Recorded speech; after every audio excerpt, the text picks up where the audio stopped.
Você já ouviu falar de S&OP? Não?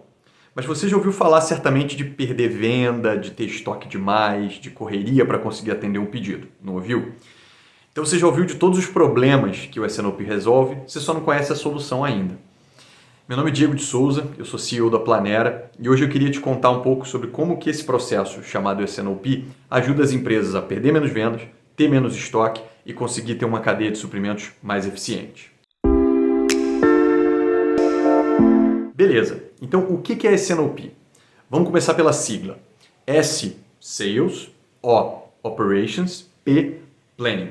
Sales and Operations Planning. Planejamento de operações e vendas. Tá? Então, como o nome já diz, é um processo de planejamento, cujo objetivo é tentar olhar para o futuro, acertar o futuro da melhor maneira possível e se preparar para ele. É um processo que tenta resolver um problema que quase toda empresa passa, que é a ideia de que você tem que tomar decisões agora, hoje, para que a sua venda de daqui a um mês, daqui a 3 meses, daqui a 6 meses, 12 meses, seja uma boa venda, seja a melhor venda possível, uma demanda atendida com eficiência. Para tentar dar um exemplo, pensa que você, para ter uma lata de refrigerante num ponto de venda aqui na esquina hoje, alguém teve que tomar uma decisão de alocar um time de vendas para ir lá nesse ponto de venda e vender aquela lata. E quando o time de vendas vendeu, alguém também teve que tomar a decisão antes de ter um caminhão à disposição para conseguir entregar aquela lata no dia seguinte. E para aquele caminhão conseguir entregar aquela lata tinha que existir num centro de distribuição. Alguém também tomou a decisão de colocar aquele estoque de lata lá dentro daquele centro de distribuição. E para aquela lata chegar lá, teve que ser transferida. Para ser transferida, teve que ser produzida. E para ser produzida, teve que ter todos os seus insumos e todas as suas matérias-primas compradas com antecedências diversas de acordo com o lead time de cada fornecedor. Então, se você fizer essa conta, você chega à conclusão que você tem meses e meses de decisão ali só naquela latinha no ponto de venda que você tomou na esquina. Isso é o problema fundamental do planejamento, tá? Mas por que existe esse processo chamado S&OP, Planejamento de Operações e Vendas? Vou dar uma definição curta que eu acho que já explica muita coisa. O S&OP é um processo de planejamento, de tomadas de decisão táticas e colaborativas. Vou sublinhar algumas coisas aqui. Planejamento, eu já expliquei. Tática é porque ela está num nível tático, né? Que está entre o estratégico, que é o que a gente vai fazer com a empresa daqui a 5 anos, 10 anos, qual é o direcionamento, qual é o nosso norte estratégico, para onde a empresa quer ir, né? Num nível um pouco maior de propósito e de missão. E o operacional, que é o que a gente vai fazer amanhã, o que a gente vai produzir, qual é o lote que vai entrar na linha agora, que caminhão que vai para qual rota e etc. Ela está no meio do caminho entre a visão de muito longo prazo e a visão do hoje, do amanhã, a visão do urgente. Né? Então ela conecta essas duas coisas, ela tenta pegar os nossos objetivos estratégicos e de longo prazo e tenta quebrar eles um pouquinho mais para perto da realidade do dia a dia.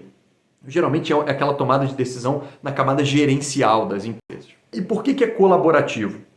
Porque todas essas decisões que eu falei no exemplo da latinha de refrigerante no ponto de venda da esquina, elas não estão na mesma área, né? Você não tem uma só pessoa que toma sozinha a decisão de alocação de caminhões, de tamanho de estoque no centro de distribuição, de produção, de compra de matéria-prima. Isso geralmente está em pessoas diferentes, gerências diferentes, diretorias diferentes, que muitas vezes estão em prédios diferentes, às vezes em países diferentes, né?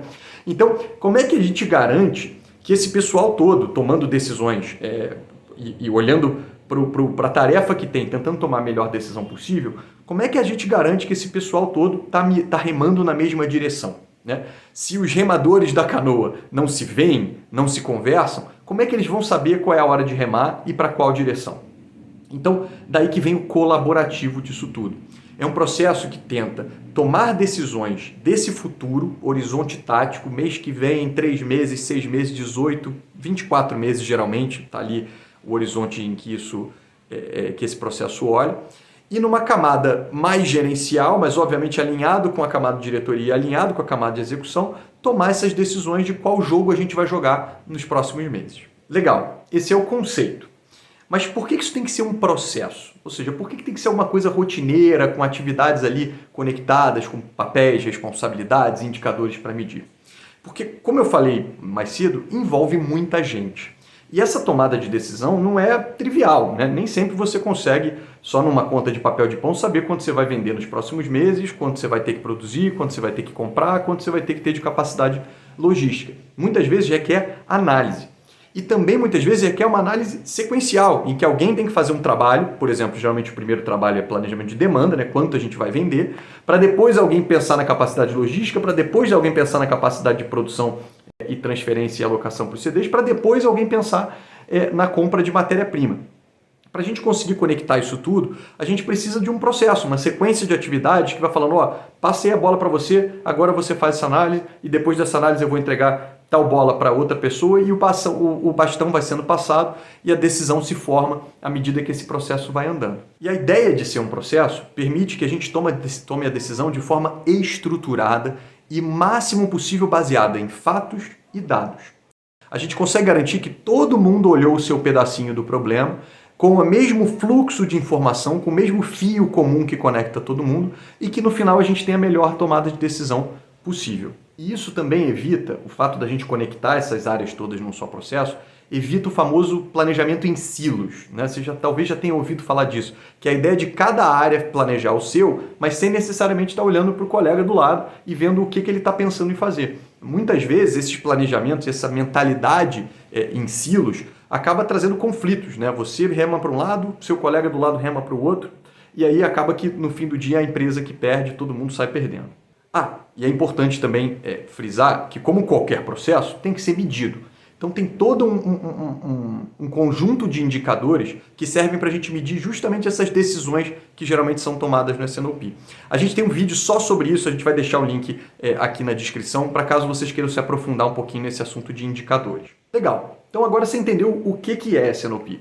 Mas será que vale a pena? Isso parece dar um trabalhão, né? Muita gente fazendo muita análise e medindo indicadores e tendo reuniões e conversando e tentando tomar decisão junto. Mas o que você ganha com isso?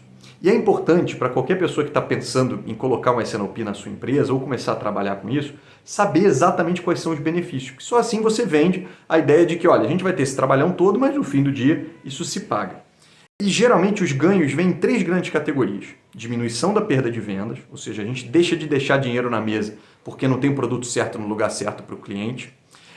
Diminuição e balanceamento dos estoques, ou seja, menos caixa empatado em produto parado no armazém e uma coisa um pouquinho mais lean, lá, menos estoque aglomerado na cadeia de suprimentos e mais eficiência do supply chain.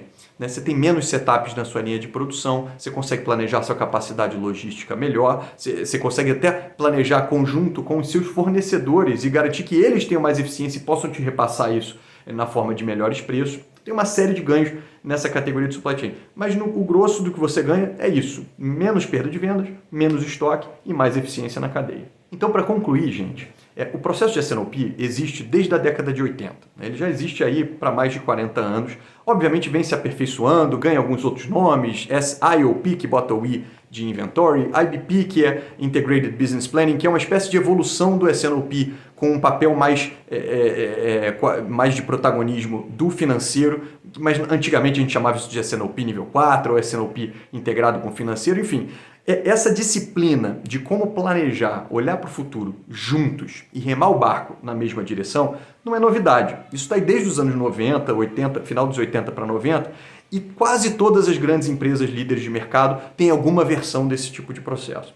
Então eu convido vocês todos a olharem para dentro da sua empresa e entender se você, primeiro, tem esses problemas que eu falei. Segundo, se faz sentido você ter um processo para resolver esses problemas. Se você consegue dedicar ali um mínimo de esforço, um time para isso, um papel de pão e um Excel já dá para você começar a pensar estruturadamente em como o futuro da sua empresa vai se comportar e como é que você atende esse futuro da melhor maneira possível. Pessoal, se vocês gostaram desse vídeo, eu queria convidar vocês a seguirem o nosso canal, porque a gente tem mais vídeos aqui dentro do nosso canal do YouTube, nas nossas outras redes sociais, e a gente vai continuar produzindo. Então, se você se interessa pelo assunto, continua seguindo a gente e comente, compartilhe, mande perguntas para a gente, que a gente está sempre à disposição para conversar sobre isso. A gente tem uma missão muito clara de enriquecer a comunidade de planejamento. Então, a gente queria, se você faz parte dessa comunidade, que você também colaborasse com a gente, mandasse ideias e mandasse perguntas, que a gente está sempre disposto a ajudar.